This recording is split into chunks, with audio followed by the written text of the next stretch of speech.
and the implementation of the two-state solution is called to order.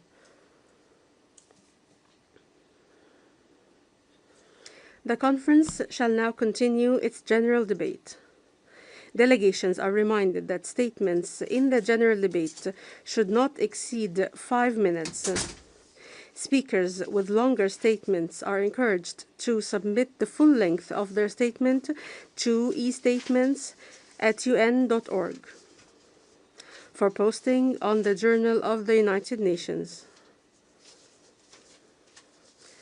Allow me now to start with the first speaker, His Excellency Khalifa bin Shaheen Al-Marar, Minister of State of Foreign Affairs in the UAE. You have the floor.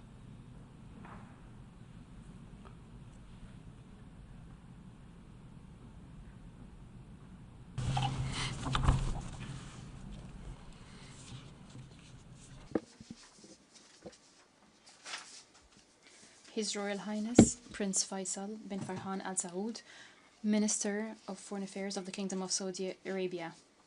His Excellency Jean-Noël Barrot, Minister for Europe and Foreign Affairs of the French Republic. His Excellency Antonio Guterres, Secretary General of the United Nations. Excellencies and dear colleagues. First, I would like to extend my sincere gratitude and appreciation to the Kingdom of Saudi Arabia and the French Republic for their commendable efforts in leading this historic conference. I would also like to thank the co-chairs of the 8 working groups and all the delegations that contributed to the preparations for the conference over the past months.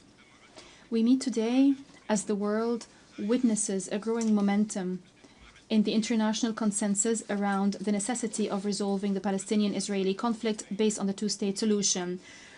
Recognition of the Palestinian state is growing day by day.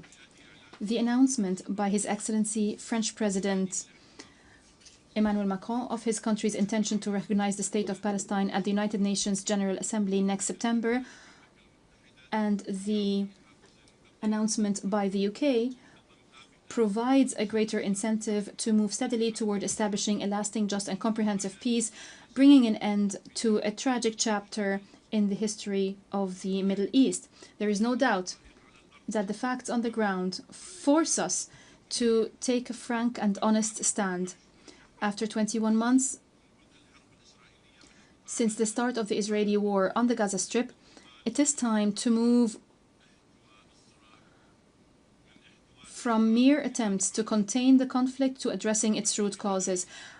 Our work at this conference to chart a clear path to achieving the two-state solution must not overshadow the highest priority today of working to stop the tragic humanitarian catastrophe unfolding in the Gaza Strip and the continued deterioration of the situation in the West Bank and the encroachment of Israeli settlers and extremists against the Palestinians in the West Bank. The humanitarian situation in Gaza has reached an unprecedented critical stage that requires everyone to stand together to stop this catastrophe.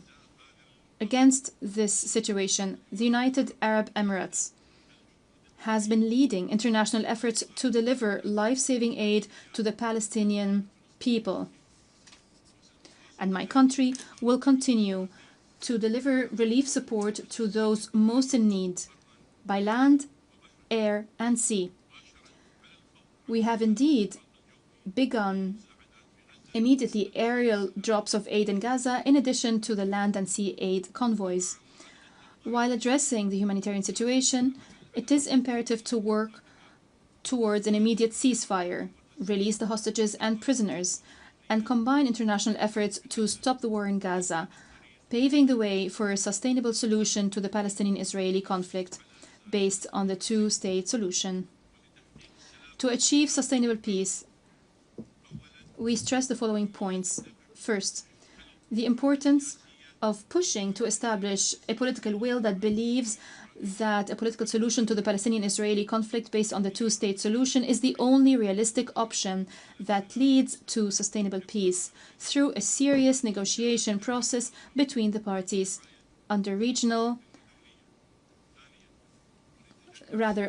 UN and international sponsorship.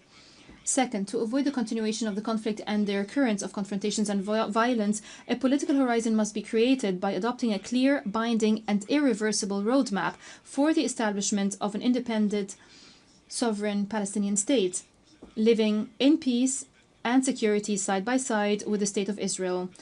All concerned parties must commit to saving this roadmap. Third, the path to establishing a Palestinian state must include a radical approach to address issues of reform, governance, and security, ensuring the empowerment of a legitimate, competent, and responsible Palestinian national authority capable of controlling the possession of weapons, ensuring security, stability, and the rule of law, and committed to combating extremism and terrorism. Fourth, the political process for achieving sustainable peace must include a regional and international dimension, involving regional and international actors in a concerted effort to combat extremism and terrorism in the region, end the cycle of violence and confrontations, resolve crises, promote stability, build bridges of communication, and achieve development and prosperity for all countries and peoples of the region, including the aspirations and hopes of Palestinians and Israelis. Excellencies, Your Royal Highnesses, every day that passes without a solution deepens the wounds and distances the chances of peace. Today, the path ahead is clear, especially with the steps and commitments expressed by the international community in the 8 working groups emerging from this conference, in many of which my country has participated. All we need now is the political courage to move towards peace as the optimal strategic option. Thank you, Mr. President.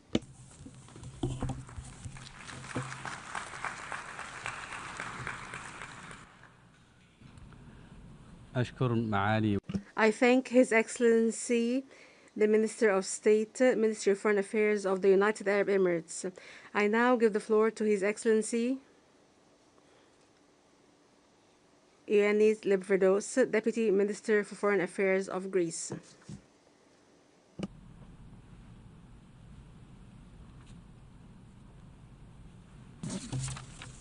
Thank you, Mr. President.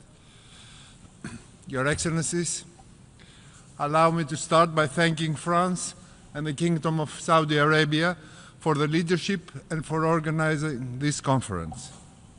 Greece has from the first moment unequivocally condemned the terrorist acts of Hamas and other radical groups that have led the region into a downward spiral of turmoil.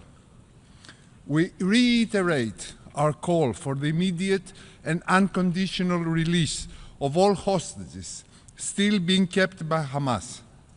Greece maintains a very strong stance against anti-Semitism, and we should continue united in combating anti-Semitism and hate rhetoric.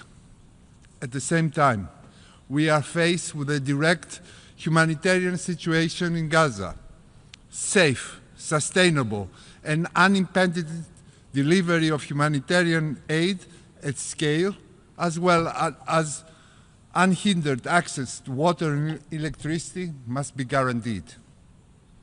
To this end, we deem that the recent decision of the Israeli government to implement humanitarian pauses in order to deliver humanitarian aid through designated humanitarian corridors, as well as the provision of ample potable water supplies, point to the right direction, proving that constructive dialogue can bring tangible results. Humanitarian aid must not become politicized. Equally, any model of humanitarian aid delivery should be impartial, neutral, effective, and in accordance with the provisions of international humanitarian law. The UN and its agencies have the know-how and can play the central role in this regard. Greece has consistently contributed to UNRWA, to WHO, and to UNICEF for the children of Palestine, while also receiving injured children from Gaza for treatment in Greek hospitals. In this context, it remains very important to support the prospects of a two-state solution as key for the long-term stability and peace in the entire Middle East, especially against the current volatile international environment. However, paving the way for the revitalization of the political process will need a conducive set of conditions. In this regard, I would like to focus on three elements. First, we need the complete dismantling of Hamas, which should no longer have any role in governance, nor in the discussions in the year after. In cooperation with international and regional partners, we should assist the role and capabilities of the Palestinian security forces so that they will be in a position to ensure the safety of all parties while also effectively overseeing the enforcement of a permanent ceasefire. Second, we need an empowered, reformed Palestinian Authority, which will have the monopoly over the use of force, unified law, transparency, and accountability, capable of exerting good and effective governance over the West Bank and eventually over Gaza as well. During the first high-level dialogue between the EU and the PA, the European Commission allocated 1.6 billion euros to the PA, helping it address its immediate financial needs. A fiscal collapse of the PA should be avoided at all costs. To this end, more engagement from international and regional partners is needed, while the PA should be allowed access to its tax revenues, improving the liquidity of the Palestinian economy. The PA has conveyed so far positive messages regarding its intentions to implement difficult reforms such as the suspension of the prisoner payment scheme. While there is definitely room for more to be done, we should continue assisting the PA to reform, considering the difficult circumstances under which it is called to operate. The Arab plan for Gaza is a good basis to elaborate upon. Greece firmly opposes any displacement of Palestinians. The Arab plan for Gaza outlines a framework of reconstruction and recovery so that Palestinians will be able to remain in their land and live with dignity. Greece is ready to participate in this plan, however, given the precondition that the issue of Hamas disarmament will be addressed effectively and permanently. There can be no role for Hamas in the discussions and plans for the day after in Gaza. Allow me at this point to briefly refer to the importance of upholding and protecting the status quo of Jerusalem and its holy sites. We must not forget that during all this time of suffering, the Greek Orthodox Patriarchate's monastery of St. Porphyrios in Gaza has offered invaluable services to the affected population regardless of race and religion. Finally, we need a regional security architecture which will fully and effectively guarantee the security of both the Israelis and the Palestinians, leading eventually to sustainable peace in the region and allowing moderate forces to prevail, countering radicalization, paving thus the way toward a political horizon for a two-state solution and sustainable peace. Thank you very much.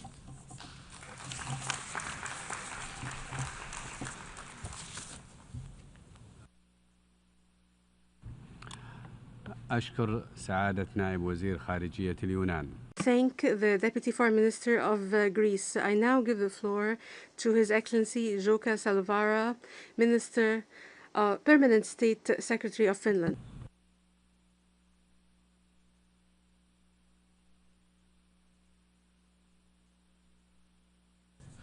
Esteemed co-chairs, excellencies, ladies and gentlemen, I thank you for convening this important conference on the peaceful settlement of the question of Palestine and the implementation of the two-state solution.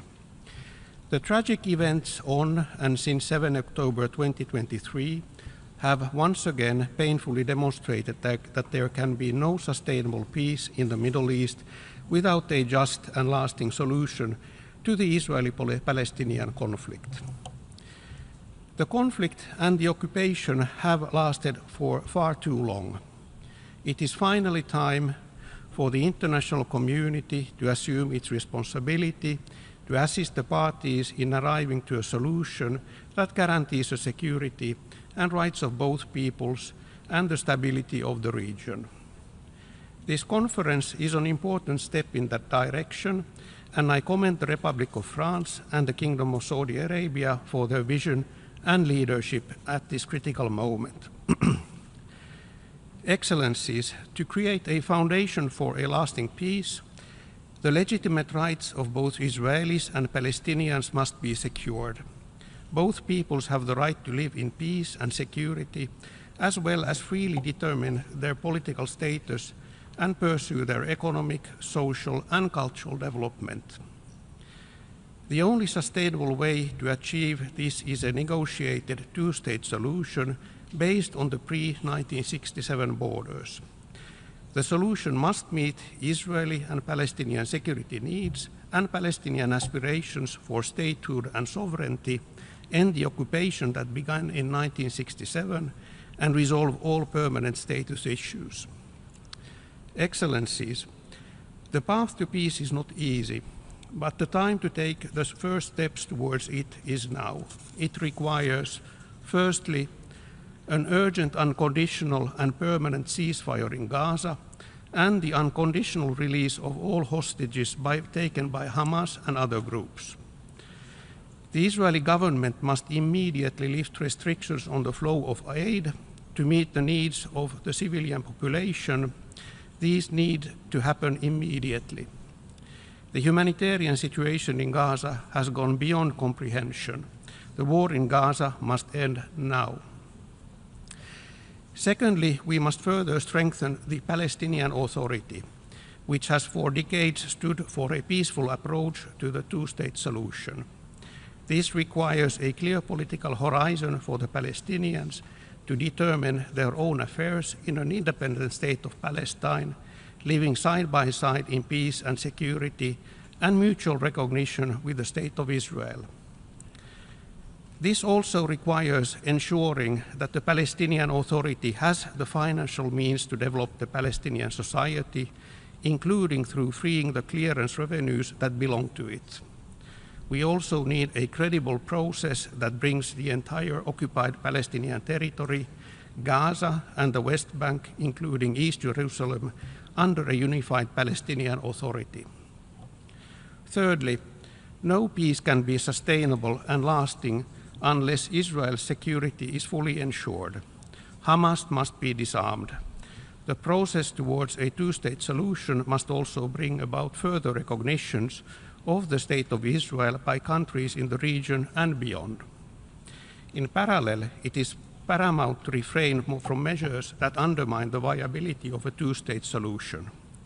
Continued settlement construction, the absence of accountability for acts of violence, and restrictions on the Palestinian Authority's ability to function effectively all contribute to mistrust and instability. A lasting peace requires that all parties take meaningful steps to uphold international law and foster conditions conducive to dialogue, cooperation, and mutual security. Excellencies, Finland is firmly committed to the two-state solution. We have been supporting Palestinian state-building efforts both politically and through development cooperation for decades. It is time to take concrete steps towards implementing the two-state solution for the benefit of Palestinians, Israelis, and the entire Middle East region. Finland stands ready to do its part.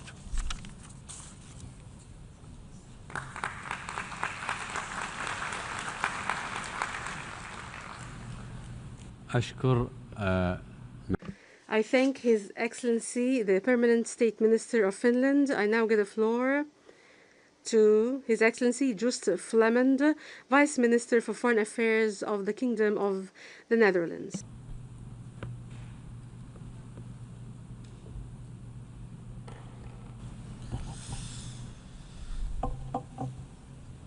Your Excellencies, an independent, viable Palestinian state alongside a secure Israel. Some may call it a delusion, a myth, or mere democratic theatrics. But for the Netherlands, it remains the core principle guiding all efforts to resolve this deep-rooted conflict in the Middle East. The brutal attacks by Hamas on the 7th of October 2023 ushered in a period of excessive violence, enormous human suffering in Gaza, and ever-deepening division between Israelis and Palestinians. Last year, during a visit to the Netherlands, Palestinian peace activist Hiba Husseini remarked that many have lost hope, yet she hasn't. Ms. Husseini was being honored alongside Israeli Yossi Beilin for her persistent efforts to achieve a lasting solution to the conflict. Ms. Husseini said, "Yossi and I will never give up. For parents who continue to hope for a peaceful future for their children, and for us Palestinians who long for an end to the occupation. And this is precisely why we must persist in our decades-long pursuit of a two-state solution. Efforts to achieve stability and peace are now more essential than ever. At the same time, it's obvious that we're facing huge obstacles. The war and the catastrophic humanitarian situation in Gaza are at the forefront of everybody's minds. To stop the immense suffering, it is crucial that the negotiations for an immediate ceasefire are resumed. The people of Gaza must receive the help they so urgently need: food, medicines, and fuel. The humanitarian blockade of Gaza is a violation of international law and is simply unacceptable. In this light, the recent EU agreement with Israel to ensure that aid is delivered to people across Gaza is crucial. Announcements have been made in recent days regarding access to humanitarian aid. Words must now be converted to action and results. The grave needs in the Gaza Strip can only be countered with large-scale humanitarian assistance by land. We call on Israel to guarantee unhindered and unconditional humanitarian access for professional, mandated organizations such as the UN. Another major obstacle to solving the conflict is the Israeli settlement policy. These policies include steps and statements that allude to annexation of the Gaza Strip and the West Bank, such as approving additional funding for settlement infrastructure and the decision to proceed with the E1 settlement plan. We strongly urge the Israeli authorities to reverse these policies. At the same time, we have to acknowledge that Hamas remains a serious threat to Israel. Currently, Hamas still holds 50 hostages, no more than 22 of whom are believed to be still alive. Also, this ongoing nightmare has to stop. Hamas must immediately and unconditionally release all Israeli hostages in Gaza, must lay down its arms, and cannot be part of any future government in Gaza. And despite all these challenges, it's important to continue efforts for the state-building process on the Palestinian side. Over the years, the Netherlands has invested in the Palestinian water, energy, and economic sectors. And this May, the Netherlands and Morocco jointly organized a meeting of the Global Alliance for the Implementation of the Two-State Solution. It was the first meeting of the alliance to be organized jointly by both an Arab country and a European one, which shows how important it is to keep building bridges. And one of the conclusions was that it's crucial to keep strengthening Palestinian institutions and working towards a viable economy. Equally vital is the removal of restrictive measures imposed by the Israeli authorities, including the ongoing threats to suspend the essential banking waiver and the withholding of Palestinian tax revenues. These tax revenues belong to the Palestinian people and are crucial to sustaining their economy. We call on Israel to release them without delay. A well-functioning Palestinian Authority which provides healthcare, education, safety and security to millions of Palestinians is in the interest of both parties. It's also in the interest of Israel's security, which the Netherlands fully supports. Ladies and gentlemen, last year, referring to a two-state solution, the Israeli author David Grossman said, "If we totally lose hope, then we are defeated. Defeated in a way, deeper way than losing a war." His words are a strong appeal to continue our efforts by persisting and working together with strong individuals like Yossi Beilin and Hiba Husseini in the Middle East. The vast majority of Israelis and Palestinians just want peace, and we must make every effort to revive the peace process and bring that peace closer. Thank you.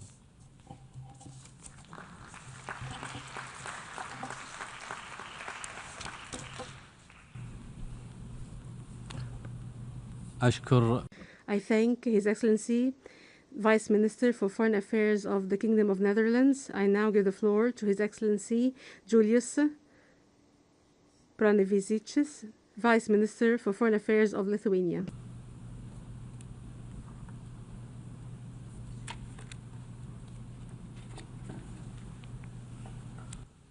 Your Excellencies, co-chairs, I would like to express appreciation to France and the Kingdom of Saudi Arabia for organizing this important conference, as mandated by General Assembly resolution of December last year, which Lithuania has supported.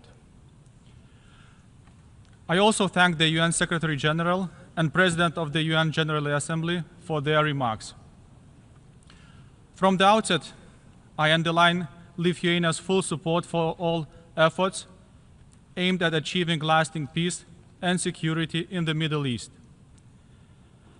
Lithuania also welcomes further steps towards reviving a political process to implement the two-state solution. This envisions the State of Israel and an independent, democratic, contiguous, sovereign, and viable State of Palestine living side by side in peace and security, with mutual recognition, and with Jerusalem serving as the future capital of both states. The role of the Palestinian Authority is key to achieving this goal. Lithuania is committed to continuing to assist the state-building efforts of the Palestinian Authority through Team Europe initiatives, EU twinning projects, as well as bilateral cooperation. Lithuania has implemented or is implementing 21 national development cooperation projects in Palestine so far, and will continue its support in line with its development cooperation strategy for the Middle East 2022-2025 and beyond. Lithuania looks forward to new partnerships in various fields such as ICT, fintech, women's digital empowerment, environment and recycling, and others. Another key element in implementing the two-state solution is Israel's participation. Lithuania expects that a way can be found to address legitimate Israeli concerns and have them join this initiative in the future. For example, the international community's position regarding Hamas, which poses an existential threat to Israel, could be clearly mentioned in the outcome document of the conference. We call for international consensus that, by resorting to terrorism and hostage-taking, Hamas has become a major obstacle to the two-state solution and cannot be part of the future Palestinian state. Furthermore, we strongly condemn the further escalation in the West Bank, including East Jerusalem, following increased settler violence, the expansion of illegal settlements, and continuing Israeli military operations. At the same time, we strongly condemn the increased terrorist attacks against Israel. Your Excellencies, Lithuania fully shares the grave concerns of the international community regarding the humanitarian and human rights situation in the occupied Palestinian territory. It is unimaginable that in the 21st century, people in Gaza, and particularly children, are facing hunger. They are prevented from accessing medical treatment, schools, and other social infrastructure. This must stop immediately. In June, Lithuania supported the UNGA resolution, protection of civilians and upholding legal and humanitarian obligations, covering these issues, as well as terrorist attacks and hostage-taking by Hamas, illegal settlements, expansion and settler violence, mass displacements, hate speech, and anti-Semitism. Lithuania supports the UN aid delivery system and pays tribute to the fallen humanitarian workers. The numbers are shocking during this tragic war. Foremost, it is an obligation of the parties to the conflict to always ensure the safety of humanitarian workers. Lithuania joins calls to all parties to respect international humanitarian law and to return to the full implementation of the ceasefire agreement. Humanitarian aid should resume without hindrance, and Israeli hostages should be immediately released. Lithuania strongly supports the ongoing mediation efforts by the USA, Qatar, and Egypt. Any decision regarding the future of the Gaza Strip must be based solely on international law. Lithuania welcomes the Arab Recovery and Reconstruction Plan endorsed at the Cairo Summit on 4th March 2025. We will continue providing humanitarian aid to Palestinians through the UN systems. Your Excellencies, I appreciate the hard work done in the working groups and the co-chairs regarding these and other aspects, as well as the input from civil society. Wishing this conference every success, I reiterate Lithuania's constructive support to further efforts in this regard. Thank you.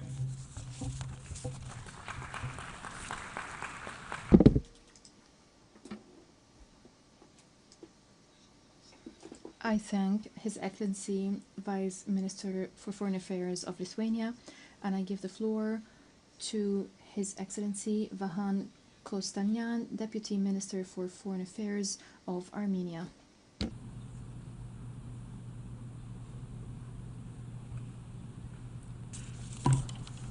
Honorable co-chairs, Excellencies, distinguished delegates, I would like to start by thanking France and Kingdom of Saudi Arabia for initiating this conference on the implementation of the two-state solution in the time what is most needed to pave the way for a lasting peace in the Middle East.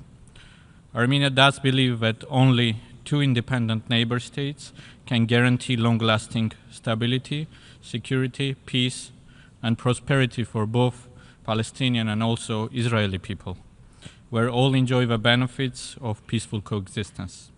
With this in mind, being always a supporter of two-state solution, in June 2024, Armenia recognized the state of Palestine, and later, under the auspices of 79th session of UNGA, established diplomatic relations.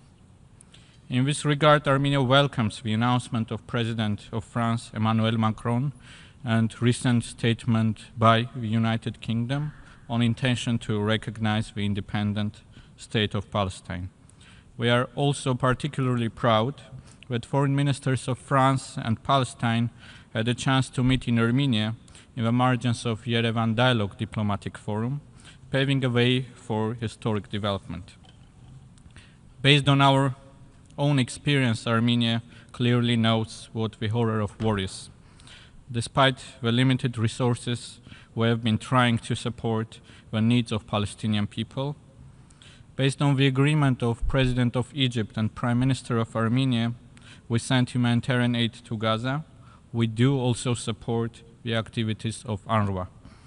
Taking the chance, allow me also to announce that we reached an agreement with Palestine that Matena Daran, Armenian Institute of Ancient Manuscripts, will temporarily become a shelter for Palestinian endangered cultural heritage. Dear colleagues, Armenia also emphasizes the importance of ensuring safety, security, and full rights of Christian communities in both states. As one of the world's oldest Christian nations, we attach particular significance to the preservation of a Christian heritage in the Holy Land. Armenia hopes that of a historic status quo arrangement governing the Christian holy sites in Jerusalem will be protected and fully respected as a cornerstone of interreligious harmony and peaceful coexistence. Mr. Co-Chair, ever since the 7th October 2023 horrendous attack with unspeakable sense of violence, slaughter, and hostage-taking, which we condemn in the strongest terms, we have been witnessing the worst escalation in the region, with terrible tragedy unfolding for millions of innocent civilians, women, children, and elderly. All the calamities that we are witnessing have a clear solution. The hostilities should stop, the ceasefire should be put in place and reinforced to prevent further bloodshed. All detainees and hostages should be immediately and unconditionally released while ensuring the flow of humanitarian aid and relief. Most importantly, the negotiations should be considered the only and viable way of securing a lasting and dignified peace in the Middle East, rested on the two-state solution. Allow me to conclude by thanking once again France and Saudi Arabia for leading this important conference and express our strong support as a nation, which is a part of a fabric of the region for lasting peace and prosperity in the Middle East. I thank you.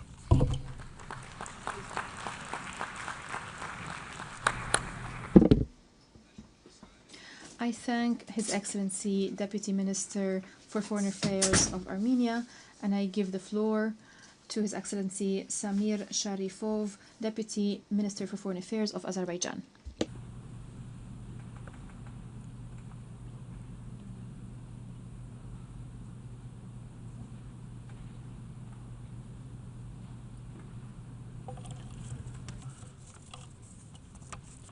Honorable Chairs, distinguished Secretary General, Excellencies, ladies and gentlemen, I would like to express my gratitude for this timely initiative of convening high-level international conference for the peaceful settlement of the question of Palestine and the implementation of the two-state solution at this critical juncture. For decades, the international community has shown its steadfast commitment to a comprehensive, just, and a lasting solution to the question of Palestine in accordance with international law, the Charter of United Nations, and the relevant UN resolutions. These resolutions serve as a cornerstone of our collective pursuit of a two-state solution, with Israel and Palestine living side by side in peace and security. The ongoing escalation in the Israeli-Palestine conflict zone that continue to claim innocent lives once again highlights an immediate need for a just and lasting solution to this issue based on the principled position. In this context, Azerbaijan reaffirmed its unwavering support for the two-state solution to the Israeli-Palestinian conflict, with the East Jerusalem as the capital of the State of Palestine, in accordance with international law and relevant UN resolutions. It's crucial to emphasize that ensuring the inalienable right of the Palestinian people to live in security and dignity within their own state is the only viable path that would bring the long-awaited peace and stability to the region. We have to unite our efforts to urgently de-escalate the situation on the ground. All actors must exercise restraints and refrain from actions that could further escalate the situation. The principles of sovereignty, territorial integrity, and the prohibition of the use of force, as enshrined in the Charter of United Nations, must be upheld. Any violation of these fundamental principles must cease unconditionally and without delay. In light of the latest developments, Azerbaijan called for the full-fledged ceasefire that must be duly honored and sustained. At the same time, the ceasefire should not be an end in itself, but rather a step forward for initiating a lasting peace process in the region based on the international law and the legitimate aspiration of the Palestinian people. As we gather in the August body, thousands of people in the state of Palestine find themselves in a dire humanitarian situation, facing severe shortages of essential supplies, including food, water, and medical care, exacerbated by restrictions on the movement of goods and people. We are deeply concerned by the deteriorating situation on the ground and the immense suffering of the countless innocent civilians and the destruction of essential infrastructure. It is now more urgent than ever for the international community to take coordinated action to prevent further loss of life and to assist those in need. Over the decades, and particularly in this challenging time, we have stood with the brotherly people of the State of Palestine, sparing no effort to foster critical and aid and support through bilateral and multilateral channels. In the last 2 years alone, Azerbaijan has demonstrated solidarity with the State of Palestine by providing humanitarian assistance worth $2 million to support the people affected by the crisis. Beyond the humanitarian aid, Azerbaijan continues to support the Palestinian people in education and healthcare. In this regard, Azerbaijan provided scholarship to 15 Palestinian students under the Hijraliyah International Education Grant Program for 2024-2025. Furthermore, Azerbaijan pledged to build a school in Nablus for 600 students. Excellencies, let this conference renew our shared commitment to a future when two sovereign states coexist in peace and security. We must transform our political will into concerted action that uphold the UN Charter and work collectively to fully implement the two-state solution. Azerbaijan remains fully committed to contributing to efforts that promote dialogue, reconciliation, and the just and lasting resolution of the Israeli. We are horrified by the suffering endured by civilians in Gaza, who are subjected to relentless hostilities and forced displacement. The worst-case scenario, that of famine, is currently unfolding in the Strip. This situation is intolerable and urgent action is needed. Switzerland calls for an immediate and permanent ceasefire, the unconditional and immediate release of all hostages, and for safe, rapid, and unimpeded humanitarian access to all civilians in need.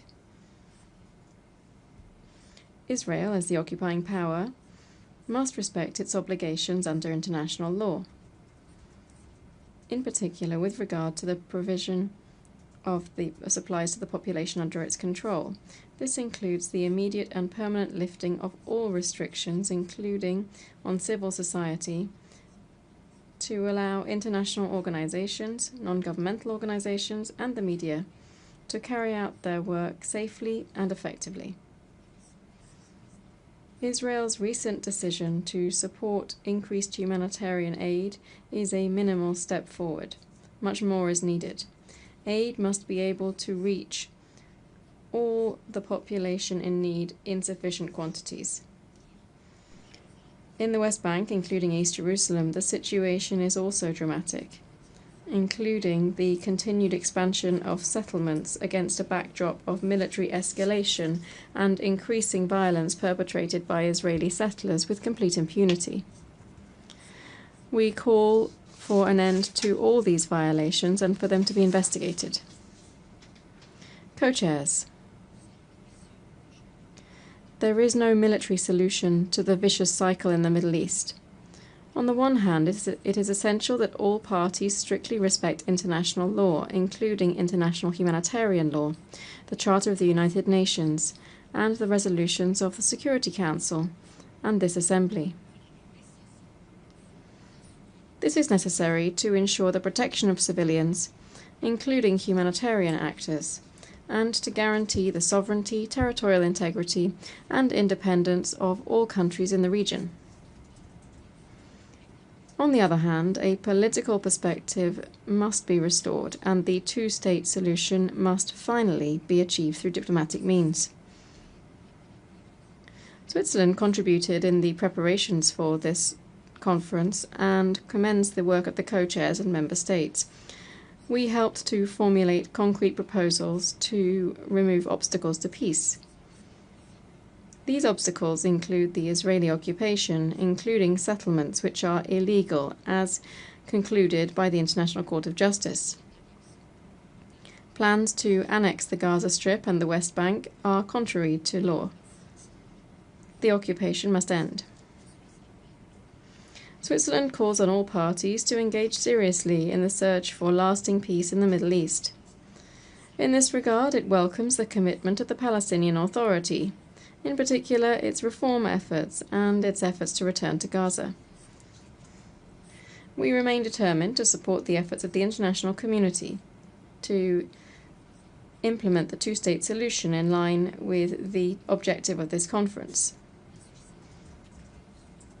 Switzerland is, for instance, active in the humanitarian field and in strengthening the Palestinian Authority's civil services in Gaza with a view to establishing a unified and sustainable administration. We also find the idea of drawing inspiration from regional approaches, including those developed within the OSCE, interesting. Switzerland will therefore continue to explore this potential with a view to a peaceful solution in the Middle East. Our good offices also remain at the disposal of the parties. Dialogue is essential for the resolution of this conflict. Discussions are needed between Israelis and Palestinians and between Israel and the Arab League for mutual recognition, normalization of relations, as well as cooperation between all states in the region based on the Arab Peace Initiative. For Switzerland, bilateral recognition of Palestine must be part of ensuring a lasting peace based on the two-state solution. It could be considered once concrete steps towards this solution, guaranteeing both Israel's security and the Palestinian people's right to self-determination, begin to be implemented. Switzerland remains convinced. The two-state solution is the only way for Israelis and Palestinians to live side by side in peace, security, and dignity, within secure and recognized borders in accordance with international law and internationally agreed parameters. This conference is the first step in our joint and determined commitment to a peaceful, secure, and dignified future for the people of the Middle East. Thank you very much.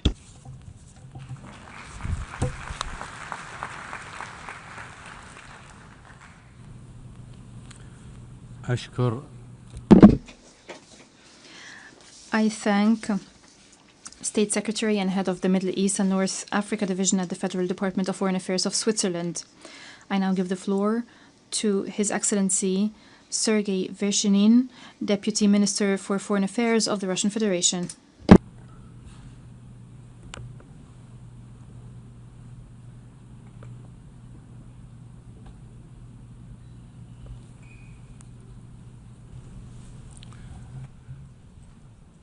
Уважаемые господа сопредседатели. Honorable co-chairs, ladies and gentlemen, this week, with the delay of nearly a month and a half, we are holding a high-level international conference in support of the two-state solution to the Palestinian-Israeli conflict. Events in the Middle East, an unprecedented crisis and significant escalation of violence have once again demonstrated that without a just and lasting solution to the question of Palestine, there will be no genuine peace and security in the region. Over the nearly 2 years that have passed, we have witnessed bloodshed, famine, attacks, and invasions on sovereign states' territories, all in violation of the fundamental principles of the UN Charter, norms of international law, and the basic tenets of the nuclear non-proliferation regime. Continuing down this erroneous and dangerous path risks bringing about the most unpredictable and devastating consequences. Meetings and conferences can be delayed. However, the Palestinians in Gaza, the West Bank, and East Jerusalem can no longer wait. The realization of their legitimate aspirations to their own sovereign state and the guarantee of their fundamental rights to self-determination and return have already been postponed for an unacceptably long 80 years. As is well known, the two-state solution was laid out in the very first relevant UN decision on the matter, Resolution 181 of the UN General Assembly of 1947, which proposed the partition of Palestine into two states, one Jewish and one Arab, with Jerusalem designated as a separate entity under a special international regime. However, of the two states envisioned in that resolution, only one, Israel, was created. The USSR was the first country to recognize Israel both de facto and de jure, establishing diplomatic relations with it almost immediately after its declaration of independence on May 14, 1948. At the same time, Moscow has consistently supported and continues to support the creation of an independent and viable Palestinian state within 1967 borders, with East Jerusalem as its capital, capable of coexisting with Israel in peace and security. The State of Palestine has had an embassy in Moscow since 1990. Russia's recognition of Palestinian statehood, like its recognition by dozens of other states, was not done for applause, but in the interest of the two-state solution, and has genuinely helped preserve it. Russia reaffirmed its support for Palestinian statehood along with 146 other countries during the UN General Assembly vote in May 2024 on granting the Palestinian delegation full member state status in the United Nations. What is taking place today in the occupied Palestinian territory, as has been rightly noted, is beyond vocabulary. We are witnessing a tragic unfolding of mass dehumanization, suffering, immense casualties, and destruction. Russia has repeatedly stated the Hamas attack and taking of hostages, many of which remain captive, deserve unequivocal condemnation and denunciation. However, that attack cannot be used as a pretext for the collective punishment of millions of Palestinians over the course of 21 months, nor should it be used as a reason to provoke a major regional war. The number of Palestinian casualties is shocking, with over 60,000 killed and 42,000 injured. As Russian Foreign Minister Sergei Lavrov emphasized a year ago during the quarterly UN Security Council debate on the Middle East, that number is several times higher than the casualties from 11 years of conflict in southeastern Ukraine, a conflict that, unlike the one in Palestine, Western delegations spare no words nor emotions to describe. In Gaza, in addition to those killed and wounded by mass bombings and victims of epidemics and famine, there are now those who have been shot dead while waiting for food rations. In the words of UN Secretary General Antonio Guterres, Gaza had already become a graveyard for children in November 2023, and today starvation is knocking on every door. The UN World Food Programme reports that 1 in 3 residents of the enclave is starving. From March 2nd until May 19th, Gaza was under a full blockade, and now people are forced to choose between dying from hunger or waiting in line for paltry rations. In the West Bank, military raids are compounded by settler violence, which continues with impunity. The pace of Israeli settlement and outpost construction and expansion, along with the expropriation and destruction of Palestinian property, has long broken every record. Against this backdrop, Israel is announcing plans to annex the West Bank, calling for the resettlement of Gaza, and legislatively affirming its rejection of a Palestinian state. For Palestinians, this will mean one thing: another catastrophe and expulsion. Ladies and gentlemen, we must particularly acknowledge the courage and resilience of humanitarian staff who continue to provide aid to those affected and in need despite all odds. Since the beginning of the current crisis, 483 people have been killed, including 326 UN staff members, many along with their families. We express our condolences to their relatives, loved ones, and colleagues. This is the largest loss the United Nations has suffered since its founding 80 years ago. We must also warn against the harassment of staff members of the UN and its specialized agencies who have been deemed undesirable. This is a direct violation of the UN Charter and member states' obligations under the Convention on Privileges and Immunities. Colleagues, there is only one way out of this bloody impasse: an immediate and comprehensive ceasefire, the unconditional release of hostages and detainees, ensuring safe and unhindered humanitarian access, relaunching the peace process on a universally recognized international legal basis centered around the two-state solution, with Israel and Palestine living side by side in peace and security.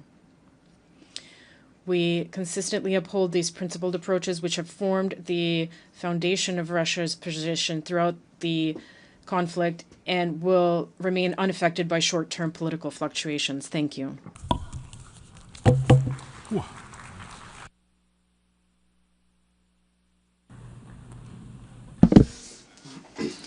I thank His Excellency Deputy Minister for Foreign Affairs of the Russian Federation.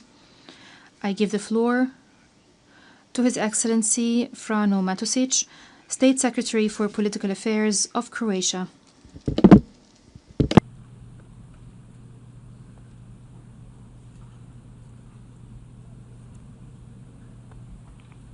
Thank you, honorable co-chairs, esteemed colleagues. Our sincere thanks to the organizers of this important conference. Dear colleagues, the fact that we have gathered here today sends a strong and hopeful signal. There is political will and goodwill in the international community to move towards a long-term, viable solution for a just, lasting, and sustainable peace in the context of Israeli and Palestinian relations and two-state solution. The extreme suffering of so many people, civilians, especially children, and the ever more alarming humanitarian situation in Gaza demands our urgent action. Croatia will continue to provide all the necessary humanitarian aid bilaterally and through international organizations, protecting the most vulnerable population in Gaza, especially children and women. So far, we have supported the civilians of Gaza with 3 million euros of humanitarian aid and with the donation of 400 tons of flour, and will continue on that good path. In this regard, Croatia is ready to offer psychological rehabilitation to children from Gaza by hosting them in Croatia and ensure safe environment, since the war deprived them of their rights to play, study, and be children. On political ground, we support the engagement of the United States of America together with Egypt and Qatar in reaching for a ceasefire as a decisive step. No matter how difficult it might seem to reach it, the work toward the ceasefire needs to continue, and no effort should be spared. The fact that we have gathered at the UN headquarters confirms our collective resolve to support a viable solution to the conflict that has been in the world media headlines for years, even decades. The solution must guarantee peace, security, and dignity for both Israelis and Palestinians, and their mutual recognition, which would stabilize the wider region and, in a certain extent, the world. The time has come, as we heard in the intervention yesterday and today, to move beyond declarations of support for a two-state solution and launch an agenda of actions that will lead to establishing a dialogue between the two sides. We condemn every single civilian casualty and every single hostage taken. The unconditional and immediate release of all hostages remains the highest priority. Hamas should not have a role in the future of Gaza, and it should be disarmed. The future success of these initiatives, dear ministers and colleagues, will depend on each and every one of us and our dedication to engaging on both the regional and international level. Our commitment to assisting in mediation, supporting reforms, institution building and strengthening of Palestinian authorities, as well as providing the necessary political and economic backing for peace to take root, is very much needed. The process must be grounded in international law, including the UN Charter and the relevant UN resolutions, and guided by universal values. These are not optional ideals, but foundational principles. Dear co-chairs, colleagues, dialogue is not a sign of weakness, but the essence of statesmanship. All lasting solutions need political will, matched with a forward-looking vision and readiness for compromise. The people of the region have endured generations of loss. They deserve a future of peace and coexistence, not in theory, but in practice. We have gathered here to commit to turning these shared aspirations into meaningful progress. The alternative, continued division, despair, and destruction, no one can afford. I thank you.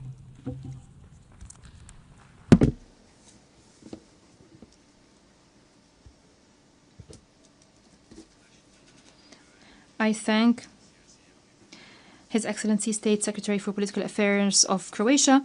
I now give the floor to His Excellency Kovinchiok,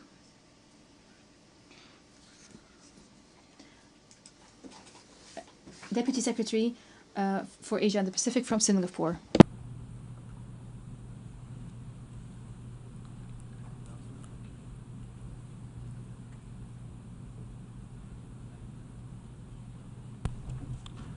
Your Excellencies, let me begin by thanking the co-chairs, France and the Kingdom of Saudi Arabia, for convening this important meeting to galvanize support for the implementation of the two-state solution.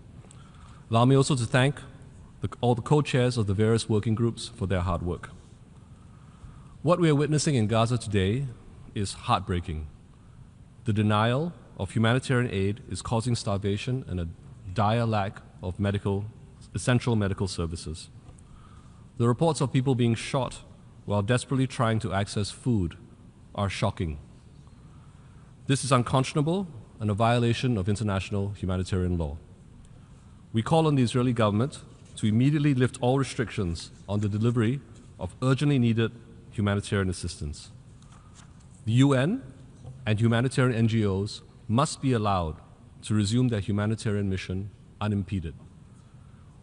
We must do all we can to prevent a further loss of life on both sides. In this regard, Singapore reiterates its call for an immediate ceasefire. We also call on Hamas to release all the remaining hostages immediately and unconditionally. Singapore remains committed to help alleviate the humanitarian suffering in Gaza. To date, we have contributed over $17 million in monetary and in-kind assistance. We have worked with our regional partners, as well as organizations like UNICEF and UNRWA, to do what we can to help. Looking ahead, we are considering the deployment of a medical team to the region to help treat patients from Gaza. In the longer term, we are prepared to contribute to the reconstruction of Gaza once a permanent ceasefire agreement is reached. In this context, we support the Arab Reconstruction Plan and its vision for reconstruction in Gaza as proposed by Egypt. Singapore also remains committed to supporting the Palestinian Authority's capacity building efforts through our $7 million enhanced technical assistance package. As part of this effort, we have increased the number of scholarships for Palestinians to study in Singapore universities. We will also launch 2 new initiatives next year. First, we will collaborate with Japan to train Palestinian civil police officers in community policing. Second, we will launch a new Young Leaders program to share our experiences in administration and governance, public administration and governance. We hope that these efforts will help prepare Palestinians for their eventual statehood. Excellencies, Singapore has consistently supported the right of Palestinians to their own homeland based on a negotiated two-state solution, consistent with the relevant UNSC resolutions. We firmly believe that this is the only viable pathway to achieving a comprehensive, just, and durable solution to this long-standing conflict. To this end, we are prepared, in principle, to recognize the state of Palestine. The key consideration is that such a move should help progress towards peace and a negotiated two-state solution. There must be an effective Palestinian government in place that also categorically renounces terrorism and accepts Israel's right to exist. We therefore welcome Palestinian President Mahmoud Abbas's letter dated 9th June 2025, which reiterated inter alia the Palestinian Authority's continued rejection of violence and terrorism, its long-standing recognition of Israel's right to exist, and its commitment to the implementation of its reform agenda. We hope that these commitments can be implemented fully. Finally, we urge the Israelis and Palestinians to return to the negotiating table and make necessary, albeit difficult, concessions. To continue on the current trajectory will only make the goal of peace even more difficult to achieve and result in an endless cycle of violence and mutual hatred. Both sides must have the courage to break this vicious cycle. Thank you very much.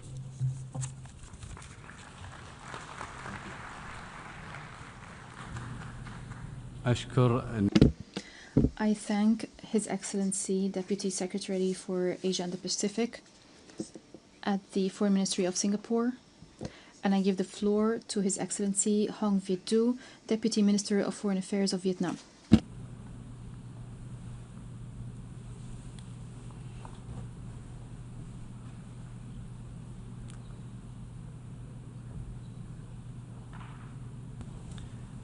distinguished co-chairs, Excellencies, the Palestinian question remains one of the most enduring and urgent challenges on the international agenda.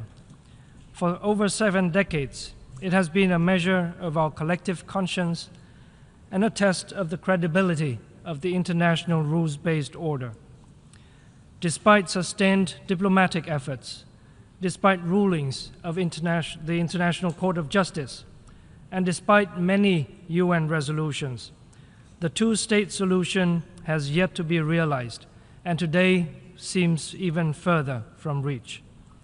Vietnam therefore welcomes and thanks the co-chairs France and Saudi Arabia for convening this high-level conference. Yesterday, Minister Jean-Noël Barrot of France said in his opening remarks something that I cannot agree more with. He said, quote, "Because there is nothing more precious to man than the dignity of standing free and upright on the land in which his roots are embedded, because depriving him of this right inevitably leads to resentment, violence, and war," unquote. Vietnam knows this as a matter of fact. We know this from our own history, a history of struggles against colonialism, foreign aggression and occupation, a history of struggles to defend our national sovereignty and territorial integrity, and struggles for our right to self-determination, independence, freedom, and reunification. And it is this history that informs our unwavering support for the struggles of the Palestinian people. Vietnam was among the first countries to recognize the state of Palestine more than 37 years ago. We support the two-state solution based on the pre-1967 borders and international law, ensuring a sovereign, viable state of Palestine coexisting in peace and security with Israel. We believe there is no other alternative, and we consistently support Palestine's full membership in the United Nations. Co-chairs, the ongoing war in Gaza and its broader regional implication may make the prospect of a two-state solution seem hopeless. But here again, our history, the history of Vietnam's relations with France, with the United States, may give us some hope. From bloody wars and bitter enemies, we have together built comprehensive strategic partnerships and fostered friendships that connect our peoples and our countries. Vietnam has a strong belief that peace will prevail, the will of the people will prevail, and reconciliation is possible. With that hope and that strong belief, we urge all parties to return to genuine negotiations in accordance with international law, the UN Charter, and relevant UN resolutions to address the root causes of the conflict and pave the way for a comprehensive, just, and lasting peace for the people of Palestine, for the people of Israel, for the region, and for the world. I thank you very much.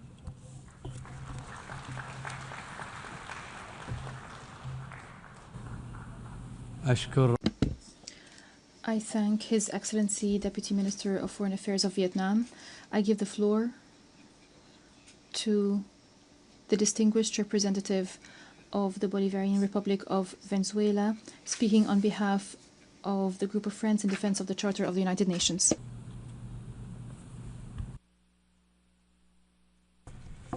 Señores copresidentes. Co-chairs, the Bolivarian Republic of Venezuela regrets that it has not been able to participate at ministerial level at this important meeting due to the host country's refusal to issue visas to our delegation. We make this statement on behalf of the group of friends in defense of the Charter of the United Nations, whose member states are steadfastly committed to ensuring that this conference brings us closer to ending one of the most painful conflicts of our time. Co-chairs, we reaffirm our full support for the just cause of Palestine, as well as our unwavering solidarity with the Palestinian people in their ongoing struggle to realize their inalienable right to self-determination and freedom, including independence in their sovereign and viable state of Palestine, based on the pre-1967 borders, and with East Jerusalem as their capital, in accordance with relevant United Nations resolutions and on the basis of the two-state solution.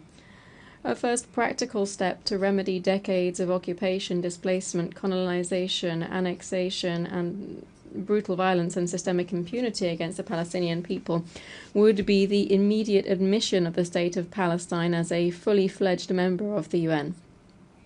This would, in turn, constitute a concrete affirmation of the Palestinian people's inalienable right to self-determination. Co-chairs, the very essence of this conference, rooted in the political and moral authority of the General Assembly, is a timely and necessary manifestation of multilateralism in action. It reflects our common responsibility to achieve peace through the pursuit of a just, comprehensive, and lasting peace to the question of Palestine in all of its aspects, including the situation of Palestinian refugees and the realization of their right to return. In this regard, we value the work of the 8 pre-established working groups whose respective thematic areas reflect the multidimensional nature of this protracted conflict and the urgent need to take coordinated measures. We further insist that the socio-economic viability of a future Palestinian state, as well as the provision of humanitarian assistance and sustained reconstruction, must be fundamental priorities for post-conflict recovery. To this end, we support the Arab and OIC plan for relief and rapid recovery in Gaza in full coordination with the State of Palestine. Co-chairs, allow us now very specifically to highlight 4 general principles that should guide our collective vision to resolving a matter that remains a profound stain on the conscience of the international community and the very credibility of the international system. 1. Peace through justice and not through force. There can be no sustainable peace without justice. This requires full respect for and implementation of international law, as well as an end to impunity. Accountability is crucial for deterrence, reconciliation, and lasting peace. Second, Palestinian sovereignty and the right to self-determination. We reject any attempt to alter the demographic or territorial character of the occupied Palestinian territory, including all unilateral and illegal measures aimed at creating facts on the ground through illegal settlements, forced displacement, and annexation plans, all of which end up undermining the viability of the two-state solution. 3. Narratives of peace, dignity, and coexistence. It is urgent to take educational and diplomatic steps that reject exclusion, discrimination, inequality, intolerance, and supremacy of any kind.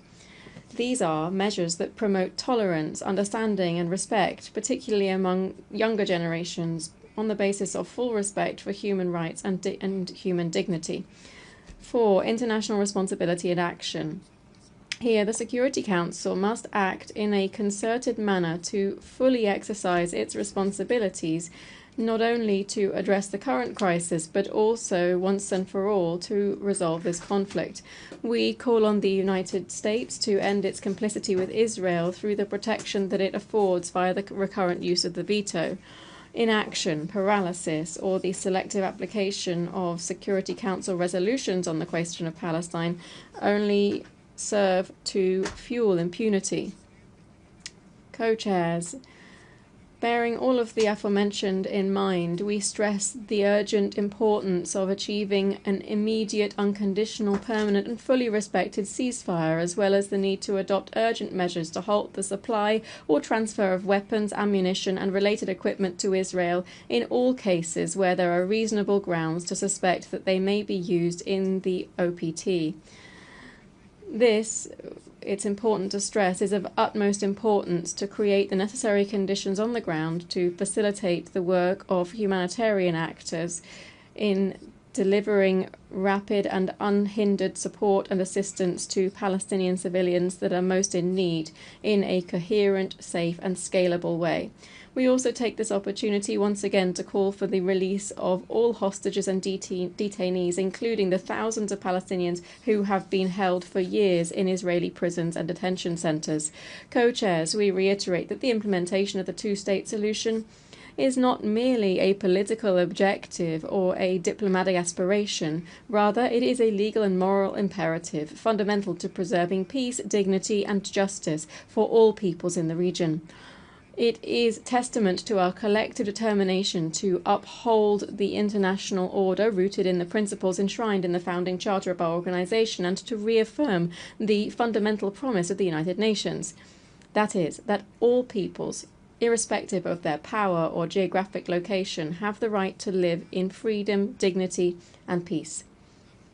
Therefore, we call on all parties to engage constructively in this historic gathering and to translate the proposals and outcomes of this conference into tangible progress on the ground, so as to finally achieve justice and peace. Let us act decisively, guided by the principles enshrined in the UN Charter and by our collective political, legal, and moral obligations on the question of Palestine. Let us act to bring an end to impunity, to restore hope, and to preserve a political horizon and realize the long-postponed promise of a just peace for the Palestinian people and for the entire Middle East region. Thank you very much, co-chairs.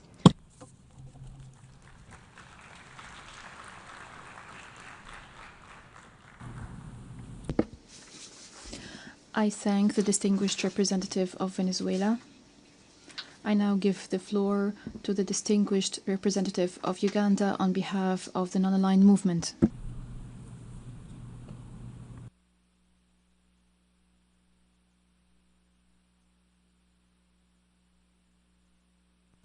Co-chairs, Excellencies, I'm honored to deliver this statement on behalf of the 121 member states of the Non-Aligned Movement NAM at this important high-level conference on Palestine and the two-state solution. NAM welcomes the convening of the high-level international conference on the implementation of the resolutions pertaining to the question of Palestine and the two-state solution in line with UNGA Resolution ES1024 and all relevant resolutions. We welcome the strong and principled position affirmed in the roundtables preceding this plenary debate.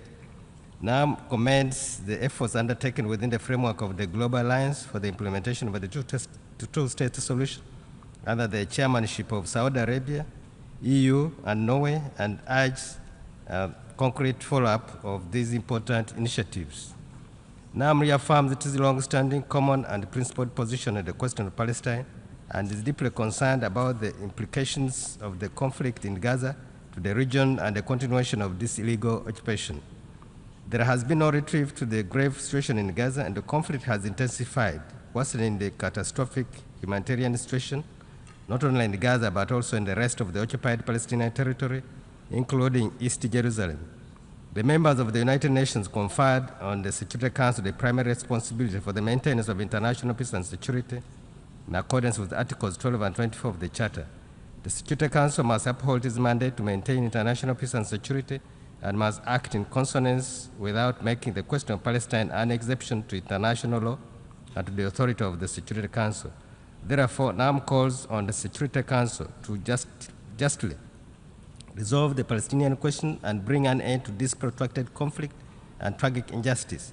The just and peaceful resolution to the question of Palestine is central for establishing durable peace and stability in the Middle East and is a matter of grave concern for the maintenance of international peace and security.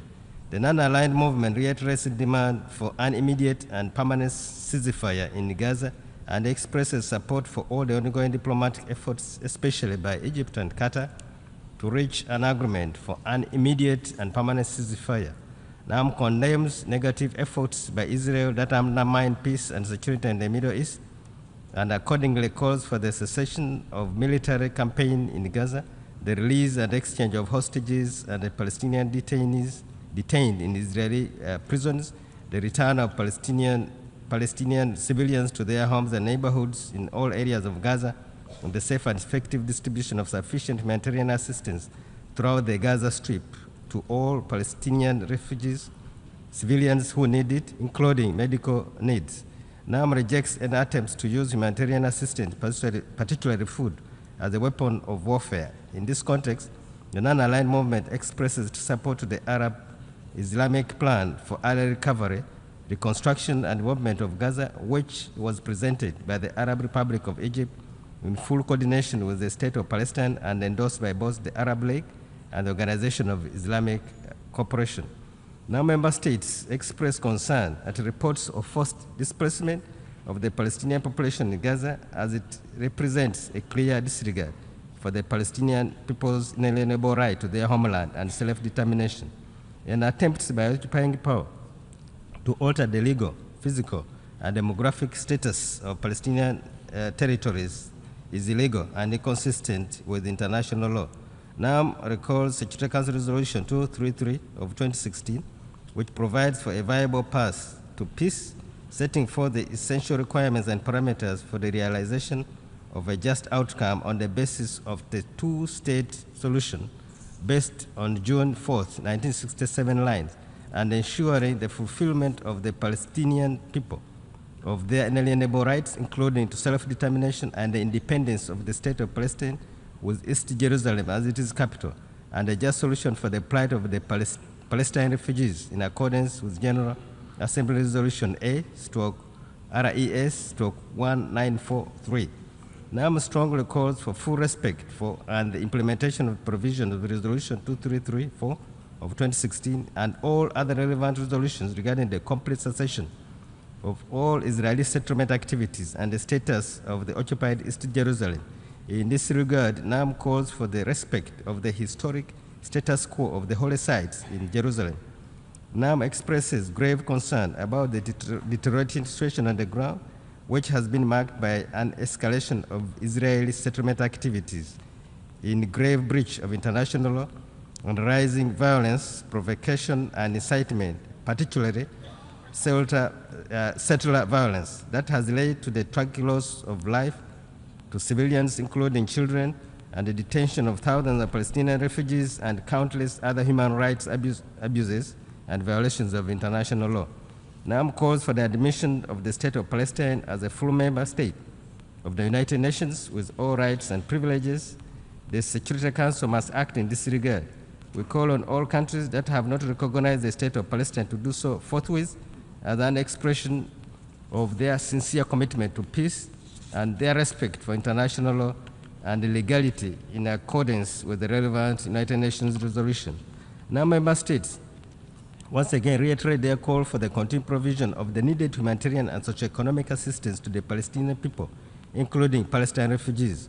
The movement reaffirmed the continued indispensability of the United Nations Relief and Works Agency for Refugees, for Palestinian refugees in the Near East, UNRWA, along with other United Nations agencies and international organizations in alleviating their plight, and urges the international community to support the agency with sufficient and predictable funding without blocking its humanitarian work. NAM rejects any attempts by Israel to sideline UNRWA as this poses a threat to its humanitarian role in accordance with its General Assembly mandate. To conclude, NAM rejects all attempts to deny the Palestinian people's rights to self-determination, to obstruct the recognition of Palestine as an independent state, sovereign state, and to hinder its attainment of full membership in the United Nations. Now member states call for urgent protection and preservation of the Palestinian territories and civilian population and reiterate the long-standing call for the complete cessation of all Israeli settlement activities in the occupied Palestinian territory, including East Jerusalem, and the halt to all attempts to forcibly displace Palestinian civilians, seize or annex Palestinian territory, including the Gaza Strip. The movement reiterates its call for collective international efforts to uphold international law, to bring an end to this historic and grave injustice against the Palestinian people. Now, member states reaffirm their commitment to promoting a just, lasting, comprehensive, and peaceful solution to the question of Palestine in all its aspects, including for the plight of the Palestinian people, and reaffirm their support for the Palestinian people in their struggle to achieve justice and fulfill their inalienable rights and legitimate national aspirations, including to self-determination, freedom, and independence in their sovereign and independent state of Palestine, with East Jerusalem as its capital. I thank you.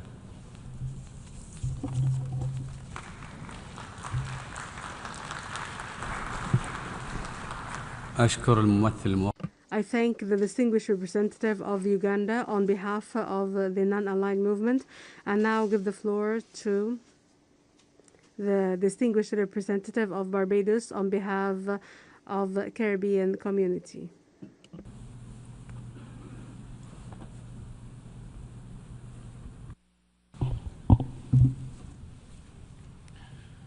Distinguished co-chairs, Excellencies, ladies and gentlemen, I have the honor to make this statement on behalf of the 14 member states of the Caribbean community, CARICOM.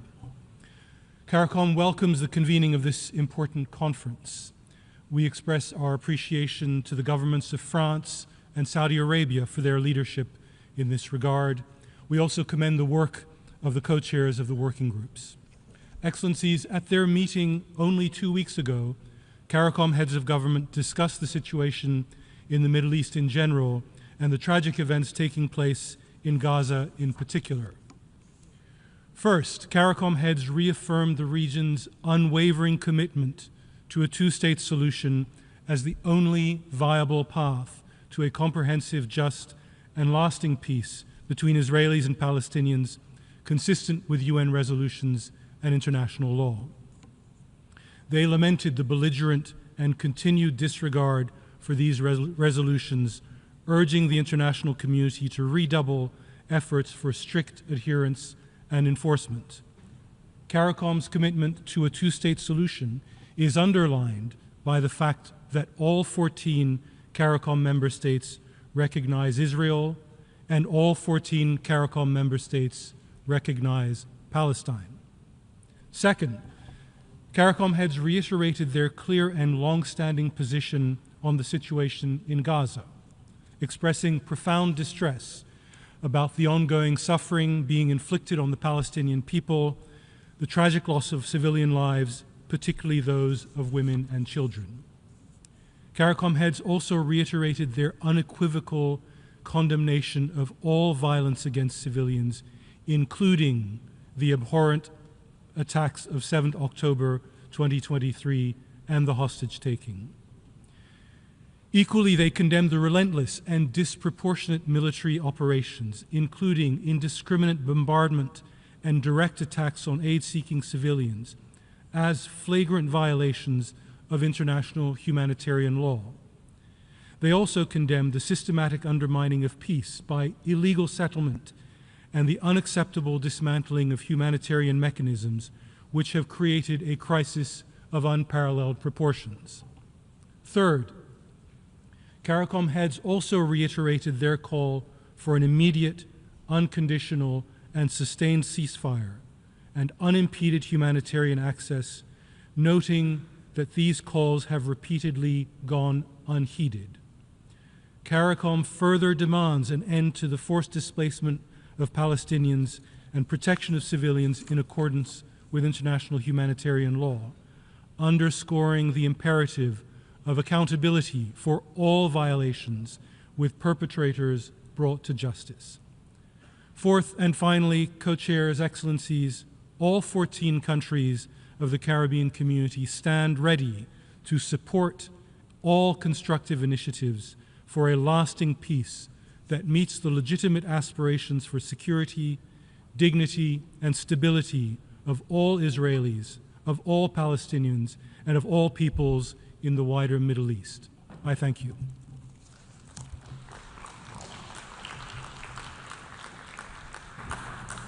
I thank the distinguished representative of Barbados, who spoke on behalf of the Caribbean community. I now give the floor to the distinguished representative of Mexico.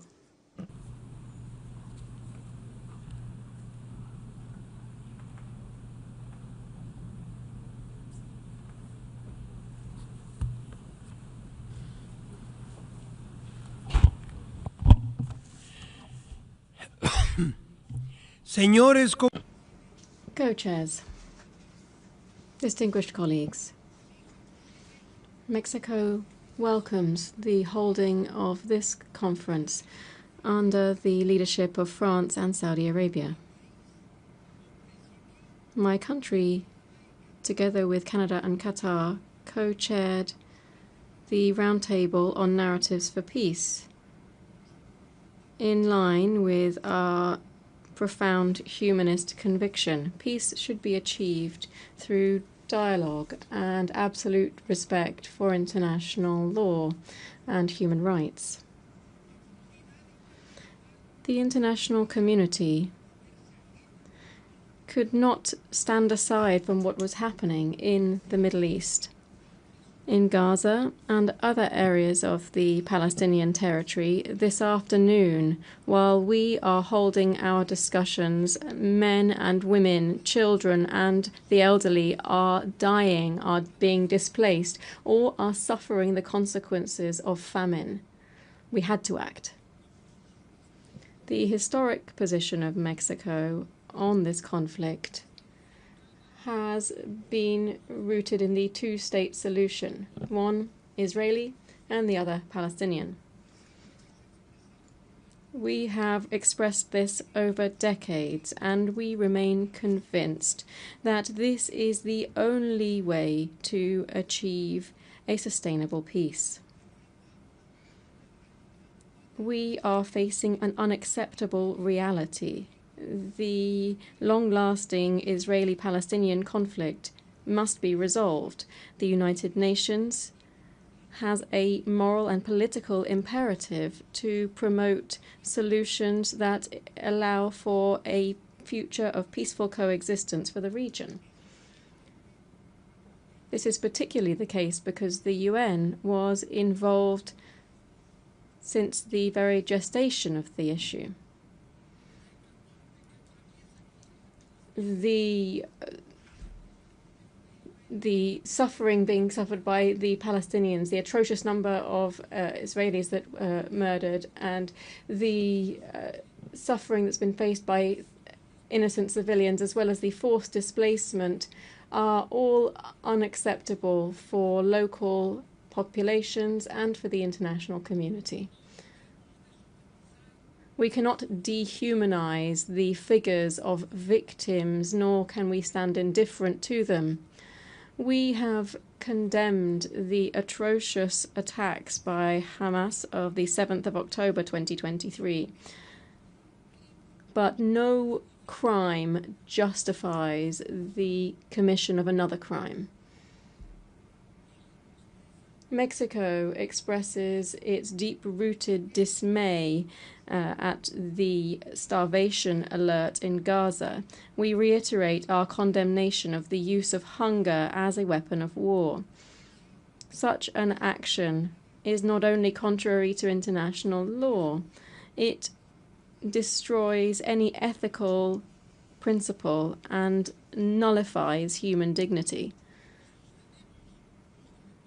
We maintain our support for the work of UNRWA, and at the same time we regret the policies that suggest the establishment of the so-called closed humanitarian city and new settlements in occupied Palestinian territory. These plans only further the confinement of the Palestinian population and protract its suffering. In order to guarantee the two-state solution, it is essential to ensure a permanent, unconditional, and immediate ceasefire, the also immediate and unconditional release of hostages, and the lifting of restrictions on humanitarian assistance in Gaza. Let us not lose sight of the fact that Israeli security also must be guaranteed in such a way as would correspond to the Palestinian state. Mexico proposes that education curricula, both of Israel and Palestine, should teach the commonalities between both cultures. Furthermore, we supported the efforts for joint cooperation between Palestinians and Israelis. The best example of this is the West Eastern Divan Orchestra, which was founded by Daniel Barenboim and Edward Said, comprising young professionals from Palestine and Israel. In order to ensure justice in light of the reality, the UN must reconsider the admission of the State of Palestine as a fully fledged member state of this organization. Mexico is convinced that this conference can contribute to laying the foundations for a peace plan supported and guided by the UN. The declaration from this conference, which is also supported by my country, must be a commitment to moving towards the end of the occupation subsequent to 1967 and to realizing the two-state solution based on international law and United Nations resolutions. It is time to make history. Thank you very much.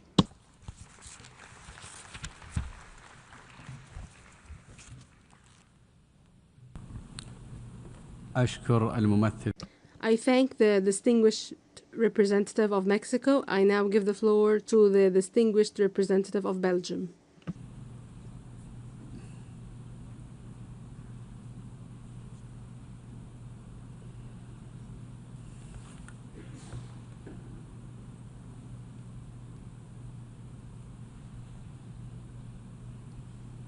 Co-chairs, Excellencies, first of all, I would like to thank France and Saudi Arabia for their tremendous effort and leadership for organizing this important conference. Almost to the day, 80 years ago, the UN Charter was signed as a commitment to prevent future global conflicts and to foster international cooperation. As a UN member state, we must all honor these commitments. Therefore, I stand before you today not only as a representative of Belgium, but as a voice for peace, justice, and the respect of international law and human rights. The people of Palestine have waited far too long for what is their inalienable right, the right to self-determination, the right to live in freedom and dignity, and the right to a democratic state of their own.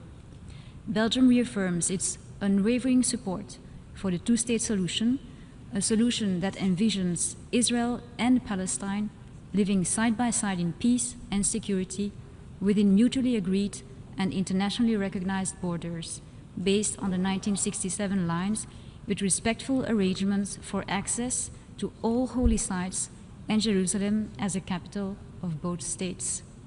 This is not a radical idea. It is the consensus of the international community, enshrined in countless UN resolutions and supported by the vast majority of nations represented in this chamber, even by those who are not present now. Belgium will continue working actively with its international and European partners towards achieving that sustainable solution. We believe that the two-state solution is the most concrete way to ensure the fundamental rights, security, and dignity of both the Israeli and Palestinian people. Moreover, Belgium will continue to provide bilateral funding and technical assistance to the Palestinians, including through UNRWA. We will also continue to support the Palestinian Authority and its efforts to strengthen its institutional capacity and democratic legitimacy, and we stand ready to expand our support for the Palestinian Authority's return to govern the Gaza Strip. We continue to condemn the brutal terrorist attacks of October 7th, and we recognize the suffering endured by civilians on both sides of the Green Line. We condemn all acts of violence, terrorism, hostage-taking, and the targeting of innocent lives. We also acknowledge that the disrespect for international law, that occupation, displacement, the expansion of settlements, and the current blockade on Gaza are not conditions for peace. They are obstacles to it. We must not look away from the scale of the suffering. The reported violations of human rights cannot be normalized. They must stop. What is urgently needed is an immediate ceasefire in Gaza, in line with UN Security Council resolutions 2735 and 1701. Belgium calls on Israel to immediately allow, as a bare minimum, the full resumption of aid into Gaza and enable the UN and recognize humanitarian organizations to work independently, professionally, and impartially to save lives, end starvation, and maintain dignity. We all have a moral duty to help improve the humanitarian situation on the ground, and the international community can rely on Belgium's support and expertise to take meaningful action to address the acute needs in Gaza. We also reiterate our firm message that Hamas must immediately release all remaining hostages and allow humanitarian assistance to be distributed without interference. Let us recall that the terrorist organization Hamas must be disarmed and must withdraw from the governments in Gaza. To our Israeli friends, recognizing the rights of Palestinians to an independent state is the only guarantee of lasting peace and security. A just peace will not diminish Israel, it will strengthen it. To our Palestinian friends, your future must not be one of endless waiting, but of hope, sovereignty, and peace. Let us be clear, the two-state solution is not dead. It is bruised, yes, but it can be revived, and it must be, for the sake of both peoples and for the sake of our shared humanity. The night is the darkest before dawn. Therefore, we call on all parties to return to the negotiating table. At a time when the world needs de-escalation and solutions, we must not abandon the path of dialogue. Let history remember this moment, not as another missed opportunity, but as a turning point for peace. I thank you.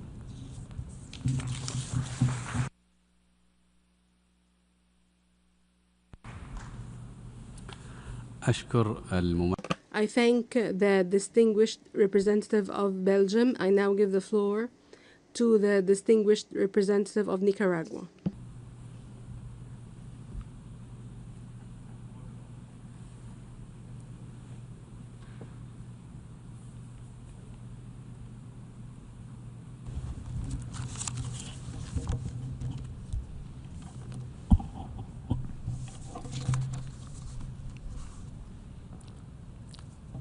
Señores y señoras copresidentes.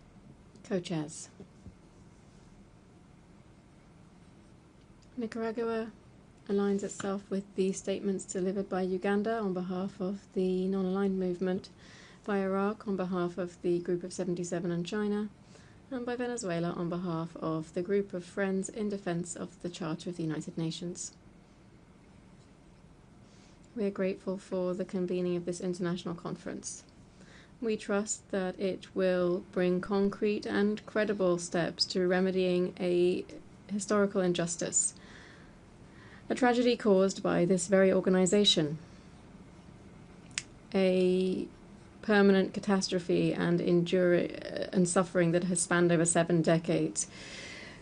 The entire world has witnessed and continues to witness the atrocities committed by Israel, including war crimes, crimes against humanity, and violations of the principles and purposes of the UN Charter, international law, international humanitarian law, and the Convention on the Prevention and Punishment of the Crime of Genocide. Silence in the face of such aberrations is a form of complicity, but not the only one. This Assembly has the historic responsibility to call things by their name. What more do we need to see to acknowledge that war crimes, crimes against humanity, and acts constituting genocide are being committed in Palestine? Today, Gaza is a devastated land. More than 70% of homes have been destroyed. Thousands of children have been murdered. Hospitals and schools have been bombed. There is an entire population under siege, no water or shelter. In addition to all of this, Gaza is facing the greatest orphan crisis in modern history. According to the Palestinian Central Bureau of Statistics, more than 40,000 children have been orphaned. Of these, 17,000 little children have lost both parents, torn from their arms in an instant. But the horror doesn't stop there. The Gazan Ministry of Health has revealed another dimension of this tragedy. Around 900,000 children are suffering from hunger, and 70,000 have officially entered severe malnutrition. These are children who have lost their protectors and are now struggling to survive without the most basic necessities. This is the stark reality, the double burden on Gaza's children: mass orphanhood and extreme starvation. Chair, it's important to clarify that there are not two sides. There is an occupied people and an occupier. There is a civilian population under siege and an occupying army that bombs and kills with absolute impunity. Stability, peace, and international security in the Middle East will remain a utopia for as long as Palestine continues to be denied and its inalienable rights ignored. The United States and European governments must end their financing of this genocide. The only thing that they do by increasing their economic, political, and military support and supplying more weapons to Israel is enabling the continued extermination of the Palestinian people.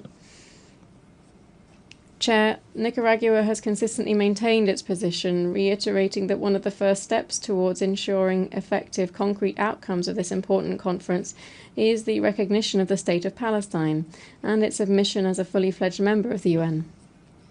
Recognizing the State of Palestine is a contribution to peace, a moral and legal obligation.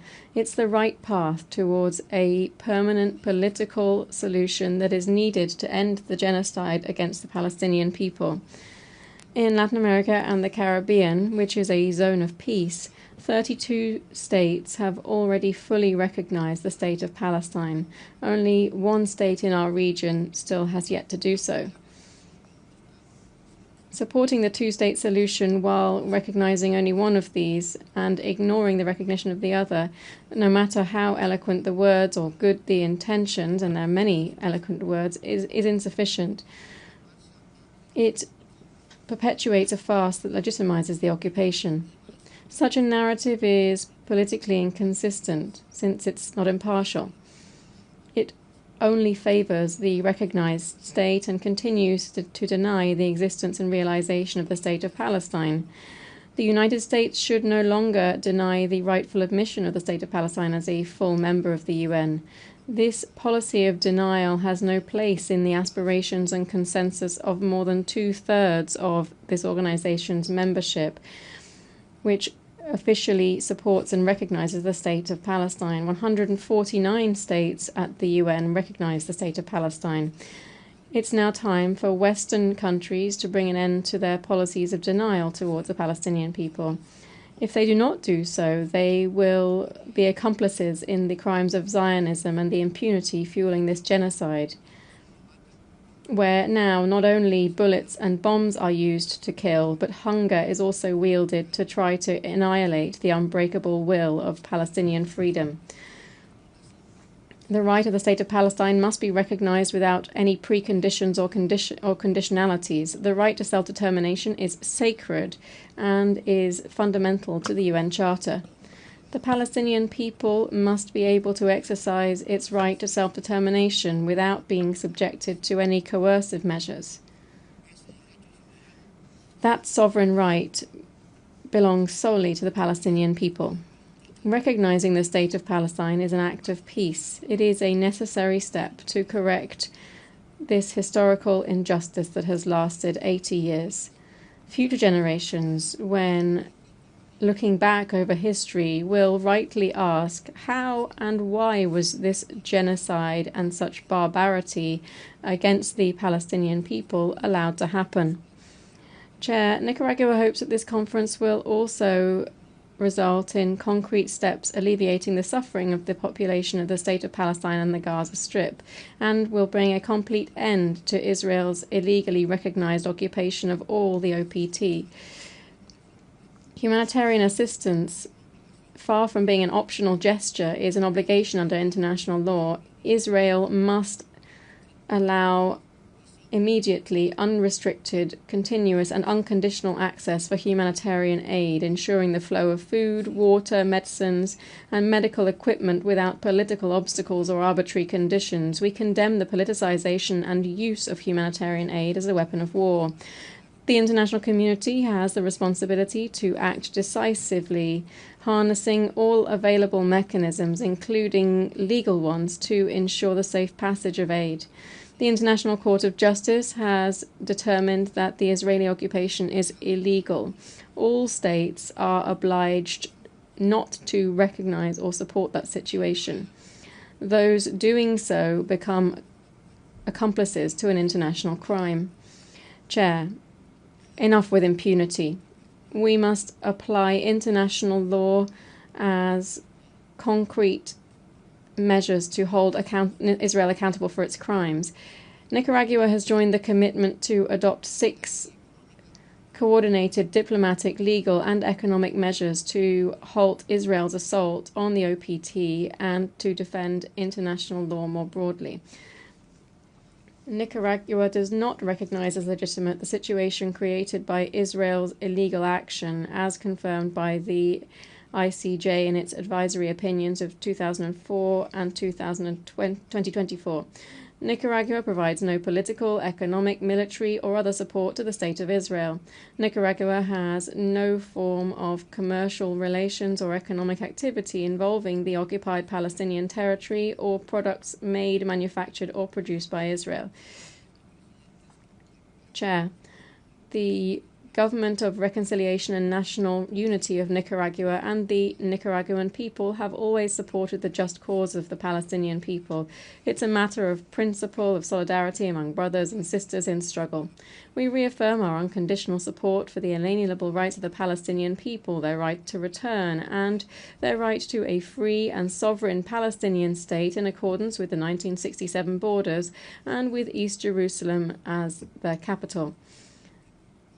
Chairs, because Palestine lives, Palestine resists, and because Palestine shall prevail, Nicaragua, firm in its internationalist solidarity, will continue to raise its voice in all forums until the flag of Palestine flies free and sovereign over its ancestral land. Thank you very much. I thank the distinguished representative of Nicaragua. I now give the floor to the distinguished representative of Liechtenstein.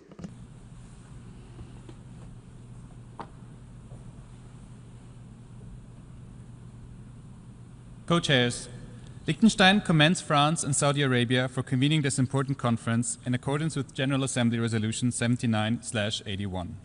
It is more important than ever for the international community to send a signal of faith in and support of the two-state solution as a prerequisite for peace for Israelis and Palestinians. Co-chairs, our failure to find a political solution to this conflict prolongs the immense suffering of the civilian population with every passing day. In Gaza, every civilian faces the threat of famine, a direct result of the obstruction of aid and basic services, which constitute violations of international law. Liechtenstein strongly condemns intentionally using starvation of civilians as a method of warfare and urges Israel both to allow the full resumption of aid into Gaza immediately and to ensure swift and unhindered access to the UN and other humanitarian organizations, in accordance with its obligations under international law and international criminal law. We also reiterate our call for an immediate, unconditional, and permanent ceasefire, along with the release of all hostages. In the West Bank, settlements have been built at an increasing pace, in violation of Security Council Resolution 2334. Resolutions adopted by the General Assembly are ignored, and Security Council resolutions regarding all parts of the occupied Palestinian territory are routinely violated. Indeed, the International Court of Justice last year reiterated that Israeli policies and practices in East Jerusalem and the West Bank amount to annexation.